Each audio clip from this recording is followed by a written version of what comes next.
अपने ही खेल में बुरी तरीके से फंस गया। चुनाव आयोग लाइव टेस्ट में ईवीएम फेल हो गई। जी हां, आपको बता दें, जहां एक तरफ महाराष्ट्र में शपथ ग्रहण की तैयारी चल रही है, वहीं दूसरी तरफ ईवीएम का भांडाफोड़ हो गया है। ईवीएम धांधली के सबूत सोशल मीडिया पर वायरल हो रहे हैं और मुख्य चुनाव आयुक्त राजीव कुमार मुंह छुपाने को मजबूर हैं। ऐसे हालातों में गृह मंत्री अमित शाह के भी हाथ पांव फूल गए हैं। अमित शाह तो इतने टेंशन में आ गए हैं कि धारा 144 लागू कर दी गई है। और तो और, इंडिया गठबंधन को वोट करने वाले वोटर्स को भी हिरासत में ले लिया गया है। तो महाराष्ट्र के नतीजे कैसे पलटते हुए नजर आ रहे हैं? महाराष्ट्र में कैसे पेच फंस गया है? सुप्रीम कोर्ट ने क्या एक्शन लिया है? आपको एक एक करके बताएंगे। लेकिन उसके पहले सिर्फ एक गांव ने कैसे मुख्य चुनाव आयुक्त राजीव कुमार को पूरी तरीके से एक्सपोज कर दिया है, फटाफट से बता देते हैं।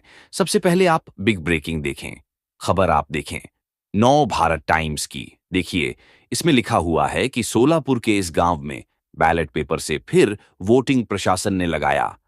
कर्फ्यू बढ़ा तनाव, जानिए पूरा मामला। तो आप देख सकते हैं कि महाराष्ट्र में जहां एक तरफ मुख्यमंत्री कौन बनेगा उसका नाम नहीं तय हो पा रहा है, वहीं दूसरी तरफ नतीजे पलटते हुए दिखाई दे रहे हैं। महाराष्ट्र के गांव में बैलेट पेपर से वोटिंग हो रही है और इस वोटिंग के दौरान तनाव फैल गया है। तनाव इस बात को लेकर फैल गया है क्योंकि पुलिस ने वोटर्स को हिरासत में ले लिया है और तो और धारा 144 लगा दी गई है। अब ऐसे में आप समझ सकते हैं कि कैसे गृह मंत्री अमित शाह भारी टेंशन में आ गए हैं। आपको बता दें, सोलापुर का एक गांव है जहां पर शरद पवार के कैंडिडेट उत्तम राव जानकर को 843 वोट मिले। वहीं भारतीय जनता पार्टी के सातपू को 103 वोट मिले हैं। अब इसी को लेकर गांव वाले नाराज हैं, पब्लिक नाराज है और पब्लिक ने ईवीएम के वोटों को खारिज कर दिया है। पब्लिक का कहना है कि जो भारतीय जनता पार्टी का प्रत्याशी है उसको ज्यादा से ज्यादा इस गांव से 100 से 200 वोट मिलने चाहिए थे। आखिर कैसे 103 वोट मिले हैं? अब इसी को लेकर पब्लिक ने ईवीएम के वोटों को खारिज कर दिया है और पूरे गांव में बैलेट पेपर से चुनाव करवाए जा रहे हैं। तस्वीरें आप देख सकते हैं कि जब चुनाव आयोग फिर से चुनाव करवाने या फिर कि बैलेट पेपर से वोटिंग करवाने के लिए तैयार नहीं हुआ है, तो बाकायदा गांव वालों ने अपना पोलिंग बूथ बना लिया है। आप देख सकते हैं, बाकायदा मत पेटी भी रखी गई है, पीठासीन अधिकारी को भी बैठाला गया है, वेरिफिकेशन भी हो रहा है, वोटिंग भी हो रही है। अब इस वोटिंग को लेकर गृह मंत्री अमित शाह भारी टेंशन में दिखाई दे रहे हैं और तो और चुनाव आयोग भी बुरी तरीके से फंसता हुआ नजर आ रहा है। और टेंशन तो इतनी ज्यादा हो गई है कि पूरे के पूरे गांव में धारा 144 लगा दी गई है। 5 से ज्यादा लोग इकट्ठा नहीं हो सकते हैं। और तो और, मैं आपको बता दूं कि कई लोगों को हिरासत में ले लिया गया है। इतना ही नहीं, पुलिस वालों की तरफ से बयान दिया गया है कि इस गांव में जो कुछ भी चल रहा है वो गैरकानूनी है। मतलब आप समझ सकते हैं, बैलेट पेपर से वोटिंग हो रही है, ये वोटिंग होना गैर कानूनी है, इसलिए पब्लिक को ही हिरासत में ले लिया गया है। ये महाराष्ट्र का हाल हो चुका है। महाराष्ट्र के सिर्फ एक गांव में बैलेट पेपर से वोटिंग हुई है, तो चुनाव आयोग इतना टेंशन में आ गया है। अगर पूरे महाराष्ट्र में बैलेट पेपर से वोटिंग हो जाएगी या फिर कि रिकाउंटिंग हो जाएगी तो चुनाव आयोग का क्या होगा, आप समझ सकते हैं। फिलहाल हालात कितने खराब हो गए हैं इस गांव में, जो कि सोलापुर का है। उसके लिए मैं आपको बिग ब्रेकिंग भी दिखा देती हूं।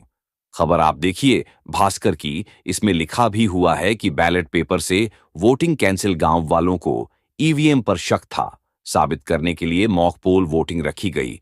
प्रशासन बोला यह गैर कानूनी है, तो मॉक पोल करवाया जा रहा था, डमी वोटिंग करवाई जा रही थी। लेकिन इससे भी बीजेपी टेंशन में दिखाई दे रही है। फिलहाल जहां महाराष्ट्र की अगर बात की जाए तो महाराष्ट्र में हरियाणा विधानसभा चुनावों का पानी भी सिर से ऊपर निकलता हुआ दिखाई दे रहा है। महाराष्ट्र चुनावों के जो नतीजे निकलकर सामने आए हैं उसको इंडिया गठबंधन स्वीकार करने के लिए तैयार नहीं है। वहीं दूसरी तरफ चुनाव आयोग भी किसी तरह का जवाब देने के लिए तैयार नहीं है। अब ऐसे हालातों में सुप्रीम कोर्ट में याचिका लगाई गई है।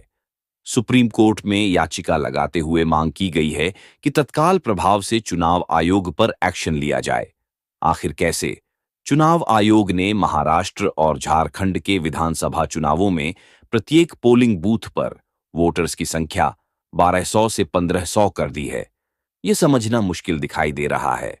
आपको बता दें कि दर्शकों से नियम लागू है कि प्रत्येक पोलिंग बूथ पर सिर्फ 1200 मतदाता मतदान करेंगे।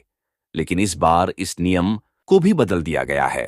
अब इसी को लेकर जहां एक तरफ महाराष्ट्र में पब्लिक नाराज है, बैलेट पेपर से वोटिंग कराई जा रही है, वहीं दूसरी तरफ सुप्रीम कोर्ट भी सख्त हुआ है। सुप्रीम कोर्ट में सीजीआई संजीव खन्ना ने याचिका पर सुनवाई करते हुए चुनाव आयोग को नोटिस जारी कर दिया है और नोटिस जारी करते हुए 3 हफ्ते में जवाब तलब किया गया है।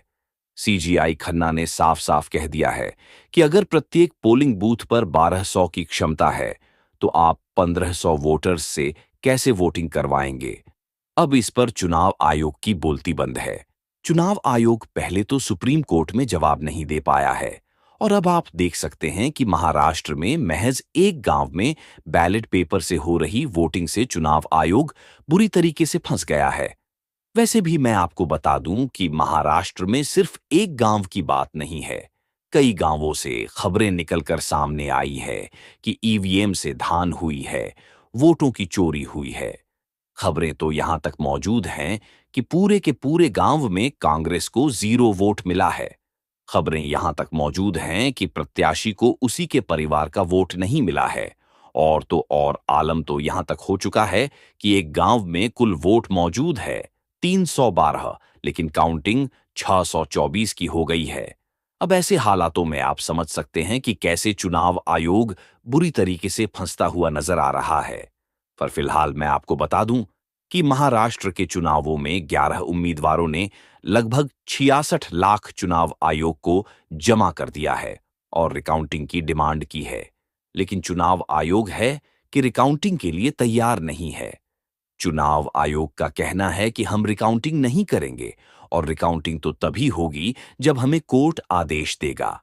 खबर भी मौजूद है।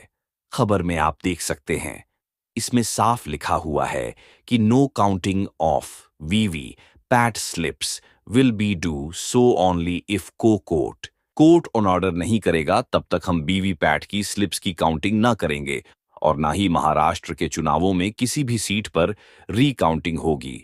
फिलहाल पेज फंस गया है। आप देख सकते हैं कि कैसे सोलापुर के एक गांव ने चुनाव आयोग को पूरी तरीके से एक्सपोज कर दिया है। अब ऐसे हालातों में अगर रिकाउंटिंग होगी तो चुनाव आयोग का क्या होगा, आप समझ सकते हैं। तो क्या आपको लगता है कि महाराष्ट्र के चुनावों में कोर्ट ऐसा ऑर्डर देगा कि फिर से रिकाउंटिंग हो? और अगर रिकाउंटिंग होगी तो क्या मुख्य चुनाव आयुक्त अपने पद से इस्तीफा देंगे? इस सवाल के जवाब में इस पूरी खबर पर, महाराष्ट्र के चुनावों पर आपको क्या लगता है? दाल में कुछ काला है या फिर कि पूरी की पूरी दाल ही काली है? आप जो भी सोचते हैं हमें कमेंट बॉक्स में जरूर लिखें। वीडियो को ज्यादा से ज्यादा शेयर करें, हमारे चैनल को लाइक करें, सब्सक्राइब करें, ज्वाइन करें। फिर मिलते हूं अगली खबर के साथ। तब तक के लिए धन्यवाद।